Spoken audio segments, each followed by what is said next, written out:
Have you ever wondered if your body could actually heal itself without medication or doctors? There are aches that linger, a fatigue with no name. And even though you've tried modern solutions, nothing seems to truly lift the weight. But for thousands of years, spiritual masters have passed down ancient methods. No fancy equipment, no complexity, just one essential invitation. Turn inward and listen to yourself. From the breath, to silence, to gentle movements, or a few quiet words of gratitude before bed, each is a key that opens the door to healing from within. It's not mystical, it's not magical. It's a profound truth, one that even science is beginning to acknowledge.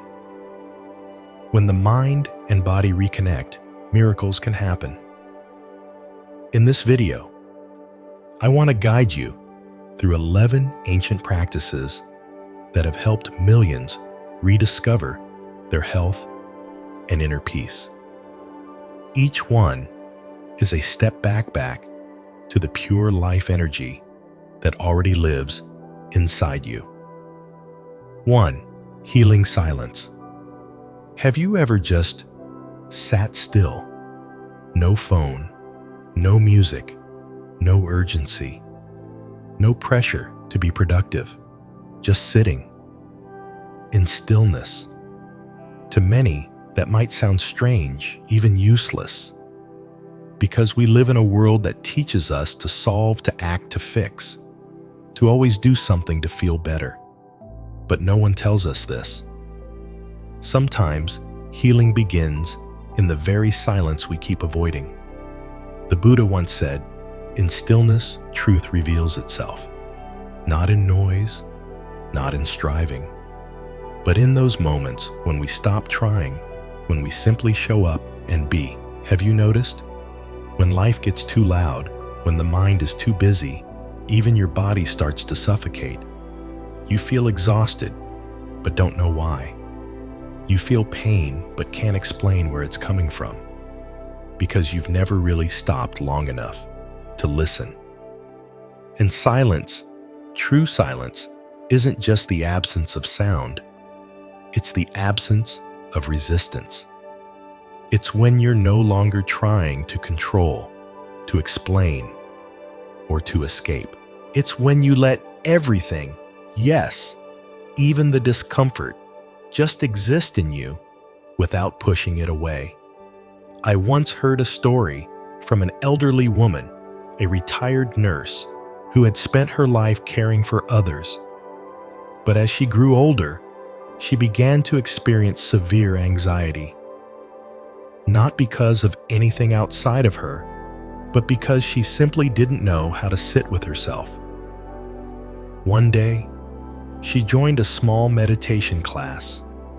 She learned how to sit in silence. The first 5 minutes, pure resistance. 10 minutes in tears. But by the 7th day, she told me something remarkable. She said, "I felt something I've never known in 60 years of living a peace that exists underneath all the noise." In Buddhism, silence isn't avoidance.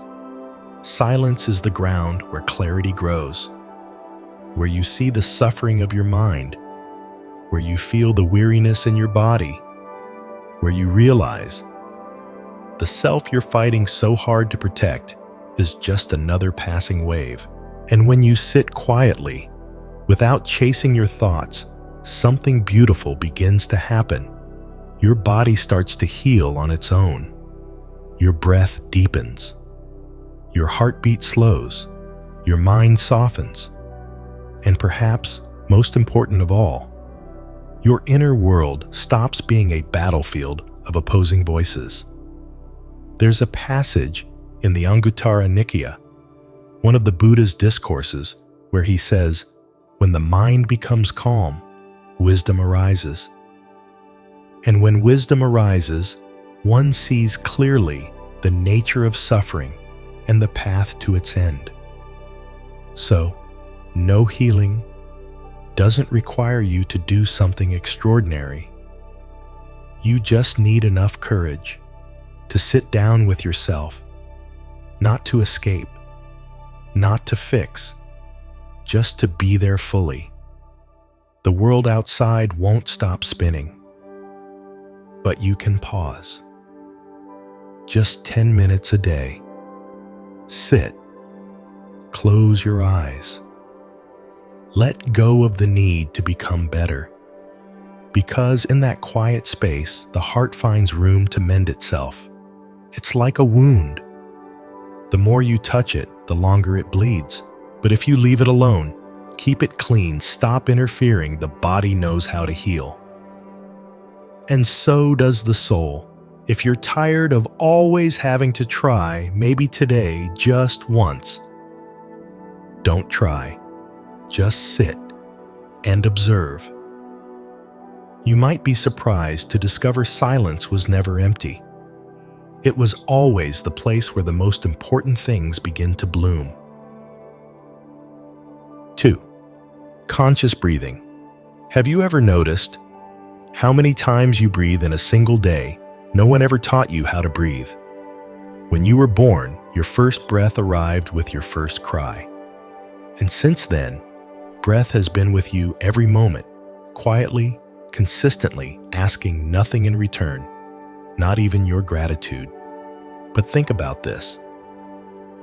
If your breath stopped for even just 1 minute, what would happen? And yet, in this fast-paced life, you could go decades without ever truly taking a full, conscious breath. I'm not talking about automatic breathing. I'm talking about conscious breathing. When you deliberately pause and turn toward your breath, like greeting an old friend you haven't seen in years. Your breath is the bridge between your body and your mind. When you're anxious, it rushes. When you're angry, it pounds. When you're sad, it becomes heavy. But did you know, just by changing how you breathe, you can change your entire state of being? In Buddhist practice, the breath is the very first path to mindfulness. The Buddha once said, breathing in. I know I am breathing in. Breathing out, I know I am breathing out. It sounds simple, but within that simplicity is deep awareness. You're no longer lost in yesterday's worries or tomorrow's hopes. You're finally here, fully present in the only moment that truly exists now. Try it with me. Sit down. Ground yourself. Close your eyes. Breathe in gently through your nose. Count to 4. Hold for 4 seconds. Now, slowly exhale through your mouth. Count to 6. Repeat that for a few rounds. There's nothing you need to achieve. Just be here fully. And you may begin to notice something. Your body starts to relax. Your mind stops arguing with itself. The tension in your chest, shoulders, belly softens. And suddenly, there's a space inside you like a door that's been shut for years, finally creaking open. The breath is the first music of life, but most of us have forgotten the melody. Now, you have the chance to return, to learn how to breathe again, like learning how to slow down, how to listen, and how to truly heal. I've seen so many people believe they need to travel far, find the right teacher, or master some advanced practice to heal. But often, what it takes is to sit down, breathe deeply, and bring your full attention to that one breath. And in that moment, you've already walked halfway home. Because breath doesn't just keep you alive, it wakes you up. And in that awakening, your body begins to restore itself. Your mind softens. your life begins to shift, quietly, gently, without needing to announce it to the world. Not every pain needs medication. Not every imbalance needs analysis. Some things just need one deep conscious breath. And when you take it, you may feel something you haven't felt in a very long time. You're home. 3. The healing power of gratitude. There are days when you wake up and nothing feels worth smiling about. Just a long to-do list, unfinished responsibilities, and that quiet ache of not having enough. And then the day slips by, feeling like the same heavy loop as yesterday. Have you ever had days like that? The truth is, it's not that you don't have anything to be grateful for. It's that your mind has gotten used to noticing what's missing. The Buddha once said, "Contentment is true wealth." But in a world that constantly pushes you to want more, do more, achieve more, that little word "enough" can feel impossibly small. And that's exactly why gratitude becomes such a powerful act of healing, because it pulls you back to what is here, what's already present. Right now, you can start small. Each night before bed, take a little notebook and write down 3 things you were grateful for that day. Don't wait for something big. It could be a warm meal, a quiet laugh, someone who stayed by your side, even without saying much. You'll be surprised to realize these things have always been there. You just hadn't slowed down long enough to name them. Gratitude isn't about pretending everything is perfect. It's about learning to see the light that still exists, even in what feels like total darkness.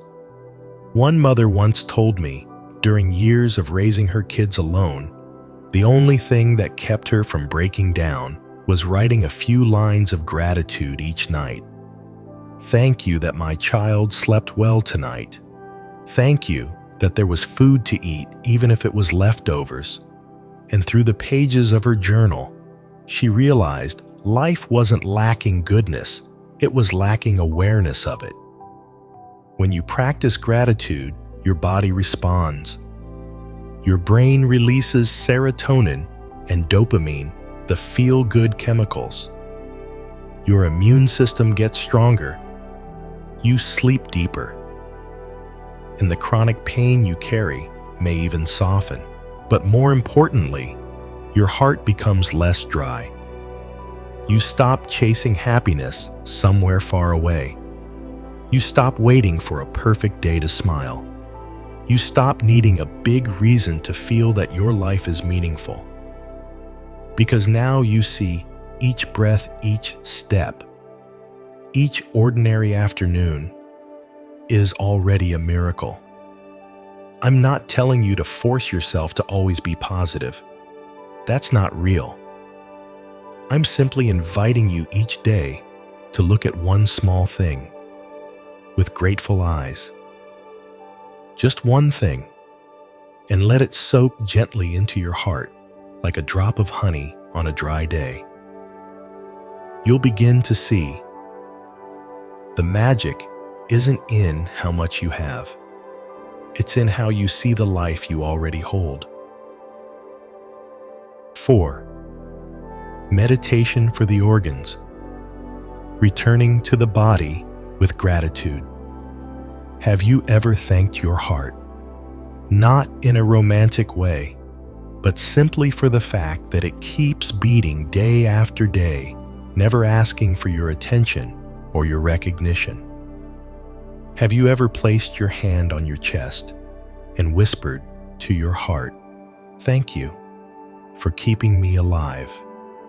Even during the times I forgot to care for myself, we live in an age where we know so much about the human body. We can name every organ, every function, every system. And yet, the irony is this: you The one living inside that body may go an entire lifetime without ever truly sitting down, breathing slowly, and offering thanks to what's working tirelessly within you. You chase work responsibilities, goals, and often you only remember your body when it starts to hurt. It's not until your heart races, your liver fatigues, or your stomach aches that you stop. And even then, most people just want to fix the symptom instead of asking, why is my body hurting? What is it trying to tell me? In Buddhist practice, body and mind are never separate. They are two sides of the same stream. When the mind is chaotic, the body suffers. When the body is in pain, the mind cannot find peace. One of the most profound ways to reconnect these two is through a meditation of gratitude directed toward your organs. It sounds simple, but don't underestimate it. When you truly sit down, place your hands over your heart and offer sincere gratitude, not from your head, but from your heart. You may unlock a healing process far deeper than you expected. Let's try it now. Sit upright. Gently close your eyes. Take a few deep breaths. Now, place both hands on your chest. Visualize your heart as a blooming lotus radiating warm light, and silently whisper, "Thank you for beating without pause, even when I was too tired to notice. Thank you for keeping me alive, even when I wasn't fully present in my own life." Now bring your attention to your lungs. Feel the air move in and out, each breath a quiet miracle. Thank your lungs for breathing for you every day, whether or not you were aware. Then your liver, your kidneys, your stomach. Make your way through your inner world like a kind homeowner walking gently through every room, not to inspect or fix, but to express deep appreciation. Each organ is a companion, a quiet warrior. And when you thank them, you send a message. I see you. I know you've been working hard for me, and I want to care for you better now. Someone once asked me, does organ gratitude meditation actually heal? Or is it just wishful thinking? I simply replied, try it and you'll know. There are some things machines can't measure, but you can feel them in the quiet changes within. Today's science even supports this ancient wisdom. Research shows that practicing gratitude and meditation directed toward the organs activates the parasympathetic nervous system, the part responsible for rest, repair, and healing. It reduces inflammation, improves circulation, and leads to deeper sleep. But to me, the most precious benefit isn't biological. It's this. You become friends with your own body again. You stop treating it as a machine to command, as an image to judge, as a tool to use. You begin treating it like a living being with emotion, with weariness, with unspoken pain, and most of all, with a need to be loved. Think about it.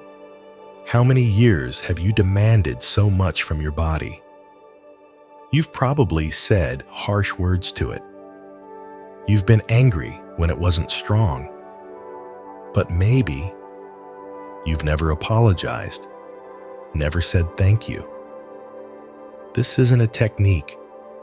It's a meeting, a moment to bow, not to others, but to your own body, and say something honest. I've forgotten you for too long. Starting today, I'm ready to listen. 5. Walking meditation, the mindful step.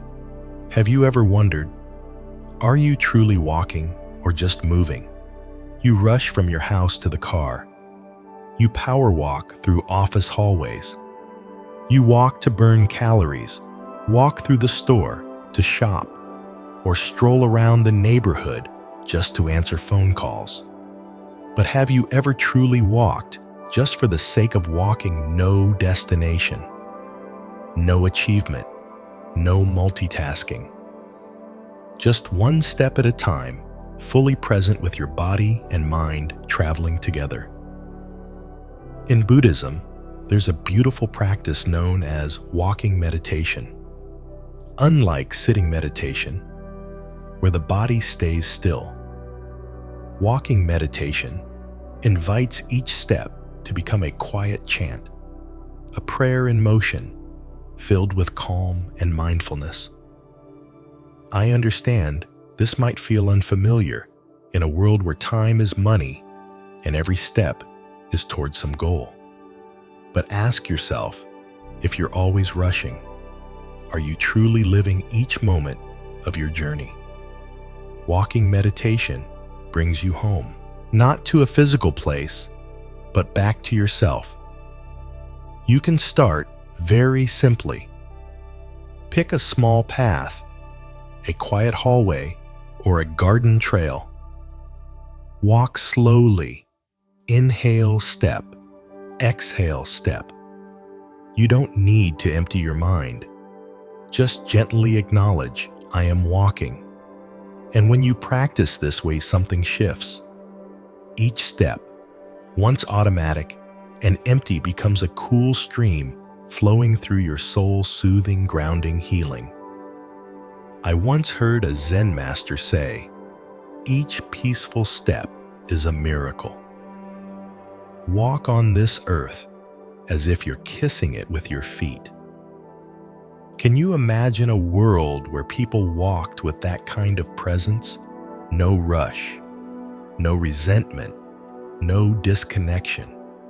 Just stillness blooming like a lotus in every step. Years ago, at a fall meditation retreat, there was a middle-aged man who had suffered a minor stroke. Doctors told him to walk daily as part of his physical recovery, but instead of just doing rehab exercises, he chose walking meditation. Every morning, he stepped out onto the dew-kissed leaves in his backyard. No headphones, no conversation, just walking and breathing. After 3 months, he smiled and said, I didn't just regain balance in my body, I found balance in my mind. You see, we spend our whole lives walking, but often don't know where we're going because we've never truly brought our minds along for the journey. Anxiety doesn't live in your feet. It lives in your thoughts, racing ahead to a future you can't control. Tension doesn't live in your body. It lives in the thoughts you haven't slowed down to listen to. But when you walk with mindfulness, each step becomes an anchor. You stop drifting. You stop chasing. You're here, now. And that presence is the deepest form of healing. In the Satipatthana Sutta, the foundations of mindfulness, the Buddha taught, when walking, know you are walking. When standing, know you are standing. Such a simple teaching, yet this is the very root of awareness, the gateway to peace. You don't need anything extra to heal. You don't need to be anywhere else. You just need to walk with gentleness, with gratitude, with a listening heart. Each step can become a prayer. No words needed, no rituals required. Just your full presence pressed softly into the earth. Now imagine this. If even the simple act of walking can be filled with calm and clarity, what can't you overcome? So tomorrow, when you step outside instead of rushing, try slowing down just a little. No need to go far. No need to strive. Just let your feet touch the earth and smile at your own step. Because perhaps on that same road you've traveled 100 times, for the very first time, you'll actually be there. 6. The power of sound, healing through vibration. Have you ever sat in stillness and let a simple sound touch the deepest part of your heart? Maybe it was the soft ring of a morning bell. Maybe it was the gentle hum of an om in your throat. Or perhaps it was a piece of meditative music, not something you heard with your ears, but something you felt with your whole heart aching for peace. Sound, when received with mindfulness, becomes an invisible medicine, gentle yet profoundly powerful. Think about it. How many times in your life has a single sound, just a small, unassuming sound, caused you to stop, breathe a little deeper, or even cry without knowing why? That's not a coincidence.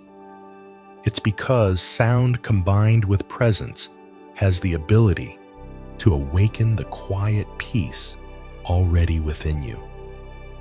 In Tibetan Buddhism and many Eastern meditation traditions, sound is considered a living energy, a vibration that can gently reorganize the chaos inside the body and mind. A steady chant, a softly repeated mantra, a low and earthy Om, the clear ring of a bell, echoing like mist falling into a still lake. These are not for performance. They're invitations to come home. Sound in silence reaches places that words can't. You can start with something beautifully simple. Sit down, close your eyes, take a deep breath in, and exhale with a slow, whispered Om. Don't worry about doing it right. Don't try to sound like anyone else. Just let the vibration rise gently from your chest, like the echo of life itself. Practice this for a few minutes each day, and soon you might feel something begin to shift. Not loudly, not dramatically, but like morning sunlight seeping through the cracks in a leaf. This sound doesn't just calm your nervous system, it helps regulate your heartbeat. It softens the tension in your brain. It grounds you deeply in the here and now. Modern science is finally catching up to what ancient monks have known for centuries: sound frequencies. Especially those around 432 Hz, known as the frequency of healing, can reduce anxiety, soothe the body, and support emotional recovery. You don't need a studio or fancy tools. Just a few minutes each day, listening with your heart, not for entertainment, but to gently return to the stillness within you. I once knew a woman who struggled with insomnia for nearly 10 years. Medication barely helped. Then she tried listening to a meditation bell each night, just one bell in total darkness, no words, no light. One sound, ringing out, then fading into silence. She told me, "It felt like my mind followed that sound slowly, letting go of all the noise I carried inside." The Buddha once said in the Dhammapada, "The mind is calm, like a still lake. And when the water is still, the moon is clearly reflected."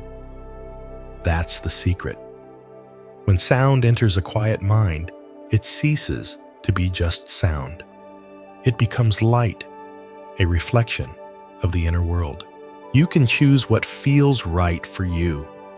Maybe chanting a mantra, like Om Mani Padme Hum, maybe listening to a soft bell each morning, maybe humming a pure vowel, ah or ee, to awaken warm vibrations in your chest. Whatever you choose, remember, it's not about perfection. It's about your presence with the sound. You don't listen to escape. You don't chant to force healing. You simply show up with the sound, as if meeting an old friend, no introduction needed. And little by little, that sound begins to soften the hard places in your heart. No effort, no explanation. Because sometimes healing doesn't come from words, but from the quiet vibration that brings you home. 7. The art of movement, Qigong. There are times when your body no longer feels like your own. It feels heavy, stiff, tired, as if it's carrying something you can't quite name. You still go to work, still walk around, still do what's expected of you. But deep inside, something feels stuck. You may not know exactly what it is, but you can feel it, a kind of energy that's no longer flowing. In Buddhism, the body and the mind are never separate. When the mind is wounded, the body stiffens. When the body is ignored, the mind cannot rest. That's why one of the most powerful forms of healing is learning to move again, with awareness, with softness, and with grace. Not to work out, not to build strength, but to help the energy inside you flow again like a river that once ran dry. Now, having the stones removed so it can move freely once more. I'm talking about an ancient practice called by different names in different cultures, but with the same essential spirit, movement with mindfulness. In Chinese tradition, there is a form known as Qigong, a series of slow, soft circular motions, often compared to drawing waves in the air. It's a gentle invitation to awaken the sleeping energy within you, what some call qi, the life force that's been dormant. You don't need a class. You don't need music. You just need yourself and a quiet space. You could stand up right now. Place your feet shoulder width apart. Let your knees relax. Gently raise both arms as if you were holding a glowing ball of light in front of your chest. Then slowly, softly begin to draw circles with your arms, not quickly, not forcefully, but as if you're dancing with the space around you. And as you do this, you might start to feel something strange, as if you're dancing with life itself. Every motion becomes a silent prayer. No sound, but deep listening. No words, but a quiet conversation. Someone once asked me, "Teacher, why does my body feel less like mine as I grow older?" I simply smiled and said, "Because you've left it alone for too long. The body doesn't ask for much. It just wants you to return, not to control it, but to befriend it. Not to force it into strength, but to listen to what it's been trying to say." And movement, in the way of Qigong, becomes the loving language you use to reconnect with yourself. You don't need to be flexible. You don't need to look elegant. You just need each movement to carry your presence, your breath, and a heart that's willing to listen. I remember, during a healing retreat, there was a man in his late 50s, his body stiff from years of office work. At first, he could barely rotate his wrists, then his shoulders. Then slowly, his arms moved in soft circles like clouds drifting across the sky. No rush, no pressure to get it right. Weeks later, he shared with me I feel softer, not just in my body, but in my mind. What once felt so heavy feels a little lighter now. That's the quiet magic of mindful movement. You begin to untie the knots in your energy, the unspoken aches, the emotions you never voiced, the silent worries tucked into your muscles, your spine, your breath. And all it takes is one gentle return, one simple motion, and like mist melting under morning sun, those burdens begin to dissolve. The Buddha never said you must retreat from life to heal. He simply reminded us mindfulness in every action, that is meditation. So why not let your movements become your moving meditation? You could start each morning, just 10 minutes before the world sweeps you away. Stand, move gently, like wind, like water, and let the energy within you remember its flow. Because your body isn't something broken that needs to be fixed. It's a home you left for a while.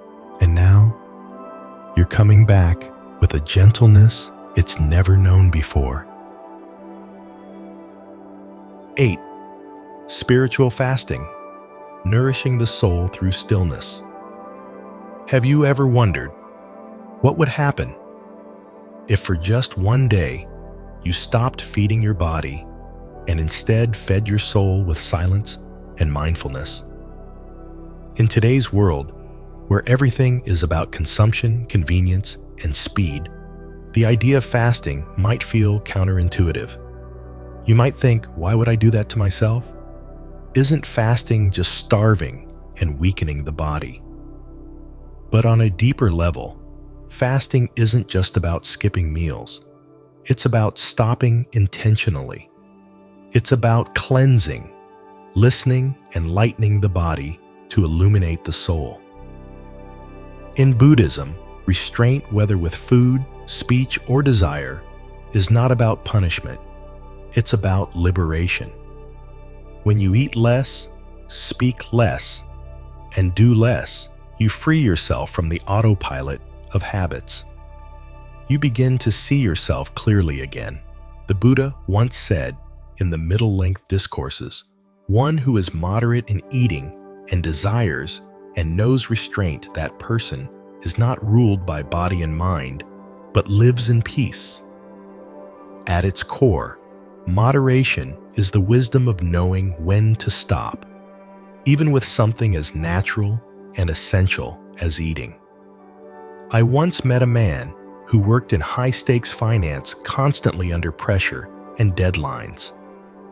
After a mild breakdown, he stumbled upon the idea of spiritual fasting. He was hesitant. Not eat for 24 hours. That sounds like torture, but he tried it just one morning. He skipped breakfast, took a slow walk, and meditated quietly in his garden. He told me that by noon, yes, he was hungry, but his mind had never felt so clear. He said, "I started feeling every heartbeat, every breath.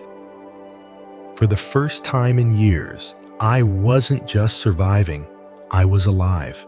You see, when you stop stuffing yourself, not just with food, but with thoughts, worries, and noise, a quiet space opens up inside. And in that space, something pure begins to speak. Spiritual fasting isn't about losing weight. It isn't about proving strength. It's about returning to your original self, where the body isn't busy digesting and the mind isn't clouded with stimulation. Just try 16 hours, or one day a week. During that time, don't try to achieve anything. Just breathe deeply, drink water, sit with yourself. No goals, no clocks. Let go of the urge to consume and return to the need to simply be. Did you know, during the Buddha's time, monks ate only one meal a day? Not because of poverty, but because they understood when the body is light, the mind is too, and wisdom has room to grow. Many people today don't eat because they're hungry. They eat because they're stressed, bored, or emotionally empty. And when we eat to fill a void, the void grows deeper. But when we pause even for a short while, the hunger becomes a message: I am alive. I can feel. I am here. Try it just once. Skip a day of eating, but feed yourself with breath, sunlight, birdsong, and the stillness beneath a tree. It's a different kind of nourishment, not for your body, but for your soul. And in that softness, something beautiful unfolds. The body begins to heal. The mind unclenches. Emotions settle like mud in a quiet pond. And you, for the first time in a long while, touch that awake, peaceful place within. Not because you ate less and became weaker, but because you learned when to pause and became stronger. Because true restraint is not about control. It's about knowing what your soul really needs and having the courage to honor it. 9. Compassion meditation. Embracing yourself with loving kindness. Have you ever wrapped your arms around yourself, not out of weakness, not to endure, but because you finally understood that you too deserve love, just like everyone else? We often think compassion is something we give to others. When we forgive someone, when we help someone, when we open our hearts to the pain of the world. But here's a truth many people overlook. Real compassion begins within. It starts with how you treat yourself, especially when you're not perfect, when you're tired, when you've lost your way. In Buddhism, there's a beautiful practice called compassion meditation, or metta bhavana. It's when you sit quietly, breathe deeply, and begin by sending loving energy to yourself. Only then gently do you expand it to loved ones, to strangers, and eventually, even to those who've hurt you. It may sound simple, but when you truly do it, you'll realize compassion is not just a feeling. It's a living energy, soft, yet powerful, tender, yet unwavering, capable of healing wounds even time cannot reach. Picture this. You're sitting in stillness. Your hands rest gently over your heart. And in a quiet whisper, you say, "May I be at peace. May I be healed. May I learn to love myself." That's it. No philosophy, no effort. Just presence. And then you continue. May those I love be safe and happy. May even those I've never met find peace. And may those who've hurt me also be free from suffering. At first it might feel strange. A voice inside might resist. How can I wish peace for someone who caused me pain? But that's the moment real compassion begins to grow. Because compassion requires no conditions. It doesn't ask if someone is deserving. It doesn't wait until you're healed or whole. Like sunlight, compassion does not choose whom to shine on. It simply radiates the moment you're ready to let go of ego. In the Metta Sutta, the Buddha said, "Radiate loving kindness to all beings as a mother protects her only child with her life." This isn't an abstract kind of love. It's real, steady, patient, unattached. One student once shared with me, she had always believed she was unworthy of love because of mistakes she made in her past. At first, during compassion meditation, she could only send kind wishes to others. But on the seventh day, she tearfully whispered, "For the first time in my life, I could say, 'May I be happy,' without feeling guilty." You see, forgiving others is hard, but forgiving yourself, that may be the hardest of all. That's why compassion meditation isn't some feel-good exercise. It's a sacred journey inward where the illusion of me and them begins to dissolve, where you realize that everyone is hurting in some way, and everyone is worthy of love. Modern science even backs this up. When you practice compassion, your brain releases oxytocin, the hormone of connection and safety.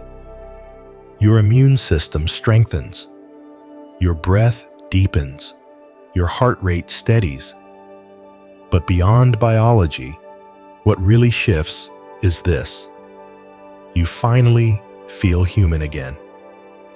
No longer fighting yourself, no longer shutting down from the world. You can try it each morning or before bed. Just a few quiet minutes. Breathe in, breathe out. And like a sacred whisper in the soul, say, "I send loving kindness to myself." And then I send it to all beings. You don't have to feel anything right away. You don't have to try to love. Just plant the seed. Because when you plant compassion, even in the smallest moment, the entire universe inside you begins to transform. 10. Energy of hands. Reiki. The gentle power within you. Have you ever felt warmth radiating from your own hands, not from the sun, not from a heater, but a gentle stream of warmth, as soft as breath, as deep as love, flowing from your palms the moment you place them over a place in your body that aches? It's not magic. It doesn't require belief.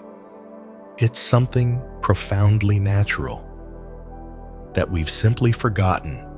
The human hand, when guided by presence and compassion, can become the beginning of healing. In Buddhism, life energy known as prana chi, or vital force, doesn't come from outside.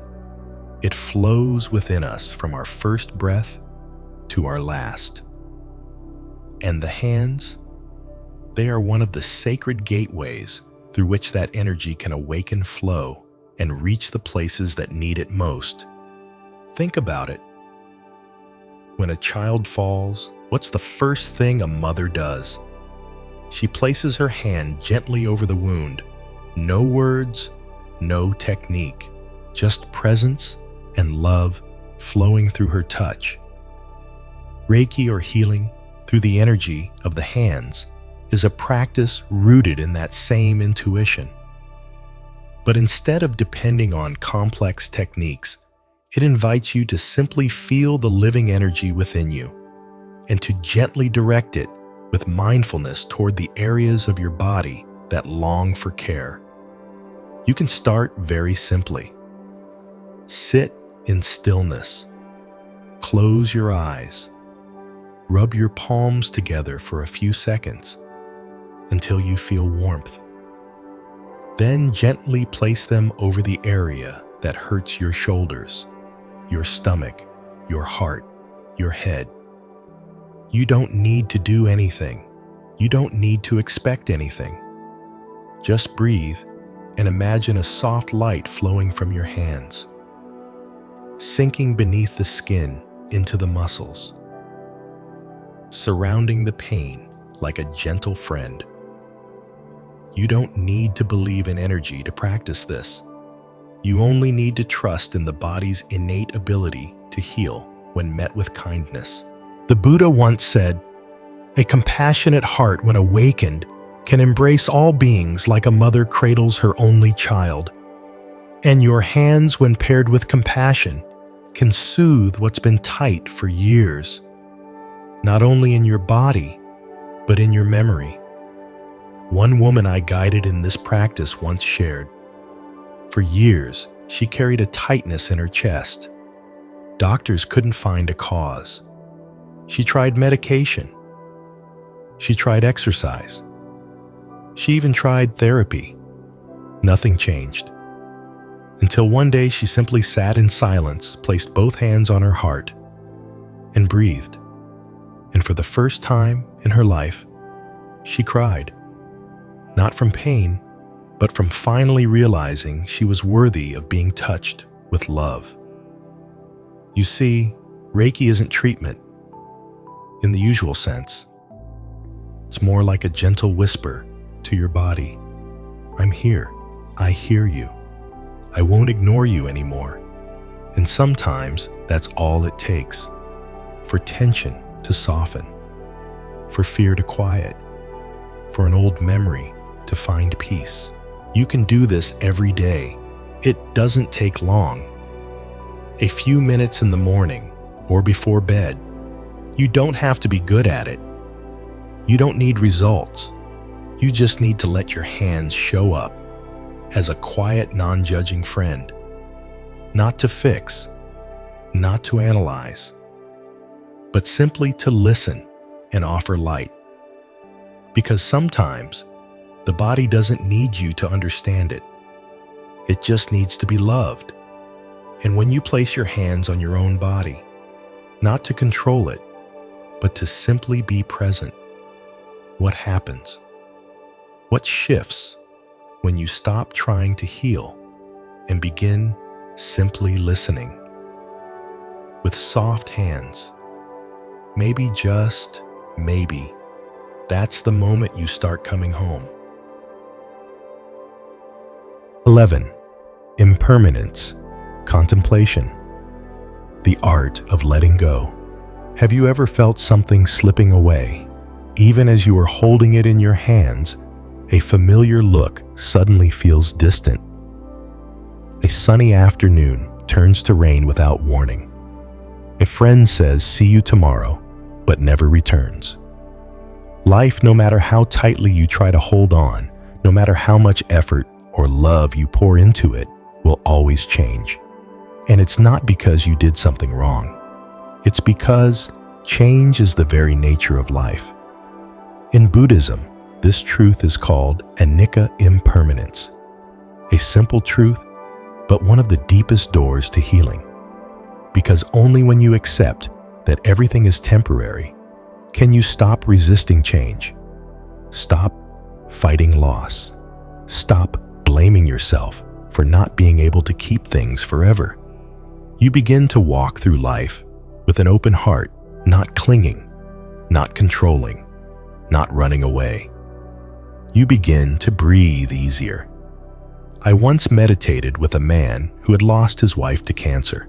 He said the deepest pain wasn't her death. It was his inability to accept that someone he loved could leave. He believed that if he had done better, loved more, been more in control, maybe it wouldn't have happened. But one day, he saw the last leaf fall from a branch, and he cried. Not out of sadness, but because he understood something. If leaves don't fall, spring can't return. If the ones we love never leave, we may never learn to love so deeply. The Buddha taught, all conditioned things are impermanent. When you truly see this with wisdom, you will no longer suffer. And if you look closely, our greatest suffering doesn't come from what happens to us, but from our resistance to the truth that everything is always changing. You don't suffer because someone left. You suffer because you wanted them to stay forever. You don't suffer because you're aging. You suffer because you believe you must stay young to have worth. You don't suffer because the day ended. You suffer because you wished it could last just as it was forever. But imagine this. What if you truly accepted that? This body is changing every moment. This feeling will pass. The one you love today might become a memory someday. Wouldn't your heart feel lighter? Because now, you don't have to fight to keep everything still. You are free. Free to love without fear of losing. Free to live without needing control. Free to let go when it's time. A woman once told me that after learning to contemplate impermanence, she stopped being angry at her ex-husband. Not because he changed, but because she realized everything has its time, its cycle, its ending. And sometimes, no one is wrong. It's just time for something to fall. From that insight, forgiveness bloomed. Not forced, not logical, but like a leaf, gently letting go, because it knows it's autumn.